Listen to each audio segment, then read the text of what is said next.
মানুষ টাকা দিয়ে মাঠ ভাড়া করে খেলবে, কয়েক বছর আগে রাজশাহীতে এমন ধারণা অনেকের কাছেই অবাস্তব ছিল। তবে সময়ের সঙ্গে সঙ্গে সেই ধারণা বদলে গেছে। মাত্র 2 বছরের ব্যবধানে গড়ে উঠেছে 5টি কৃত্রিম খেলার মাঠ, যার জনপ্রিয়তা এতটাই বেড়েছে যে 10 থেকে 15 দিন আগেই মাঠ বুকিং দিতে হয়।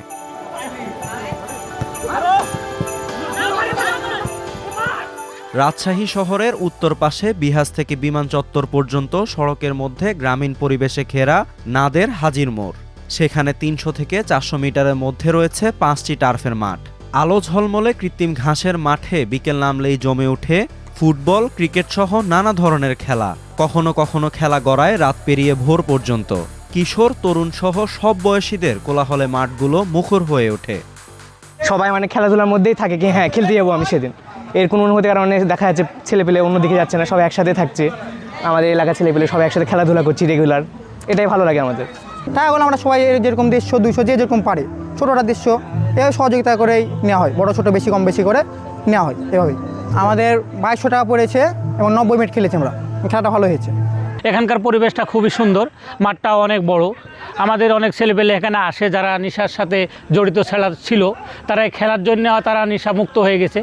এখানে নতুন হয়েছে এটা, আর কার্পেটিং করা আছে, সুন্দর একটা মাঠ, পরিবেশ এরকম কোথাও নাই। ওই জন্যই আমরা এখানে রেগুলারই খেলতে আসি, ভালো লাগে। টুর্নামেন্ট করেছি, সেই টুর্নামেন্টের সকল সদস্য আমার প্রায় 70 জনের মতো এখানে 4টা টিম করে খেলতে এসেছি। শুধু খেলা না, এখানে খাওয়া দাওয়ার আয়োজন সহ সব কিছু আছে আমাদের এই টার্ফের আজকের খেলার সাথে। টার্ফের উদ্যোক্তারা জানান, মুঠোফোনে ডুবে থাকা প্রজন্ম এখন আবার মাঠমুখী হচ্ছে। বন্ধুবান্ধব নিয়ে দল বেঁধে তারা টার্ফে খেলতে ছুটে আসছেন। ঘরের ভিতরে মোবাইলের প্রতি আসক্ত হয়ে পড়ছি। এর পাশাপাশি আর একটা জানেন যে রাজশাহীতে মাদকের একটু আছে, দেখা যাচ্ছে খেলাধুলার মাঝে যে তারা একটা সময় ব্যয় করছে, এই সময়টা থেকে কিন্তু মাদক থেকে বের হয়ে আসারও একটা কিন্তু নিরাময় বলা যায়। অনেকে বুঝতে পারতো না আসলে এই জায়গাতে টার্ফ গ্রাউন্ডটা আসলে কি, এটা জানতোই না। রাজশাহীর মানুষ তো আসলে টার্ফের সাথে অভ্যস্ত না, তো প্রথমত মানুষ বলতো যে এখানে কী হচ্ছে। তো আমরা যখন বুঝাইতাম তখন ওরা আমাদেরকে এক প্রকার ধিক্কারই দিত যে আসলে এই জায়গাতে মানুষ টাকা দিয়ে খেলতে আসবে, রাজশাহীর মানুষ তো টাকা দিয়ে খেলে অভ্যস্ত না। তো আমরা সেটাকে, ওই প্রতিবন্ধকটাকে জয় করে আমরা যখন এখানে গ্রাউন্ড সেট আপ করি, সেই মানুষগুলো এখন নিয়মিত কিন্তু এখানে খেলতে আসে। ফুটবল মাঠ আছে, ওই পাশে আমাদের আছে ব্যাডমিন্টন আছে, আমাদের এই পাশে টেবিল টেনিস আছে।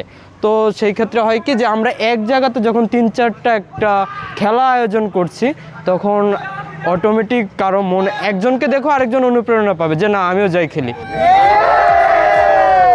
টার্ফগুলোয় নির্দিষ্ট পরিমাণ টাকা দিয়ে শুধু স্লট কিনতে হয়। পরে নির্দিষ্ট সময়ে মাঠে এলে খেলার যাবতীয় উপকরণ সরবরাহ করে টার্ফ কর্তৃপক্ষ।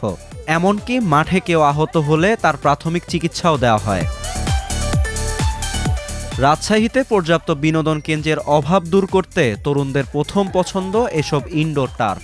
শহরের এক কোণে থাকা নাদের হাজির মোড় একসময় ছিল নিভৃত পল্লী। বাইপাস সড়ক নির্মাণের পর আজ বদলে গেছে পুরো দৃশ্যপট। আলো ঝলমলে এই টার্ফগুলো ঘিরে এখন রাতভর জমজমাট থাকে নানামুখী ব্যবসা।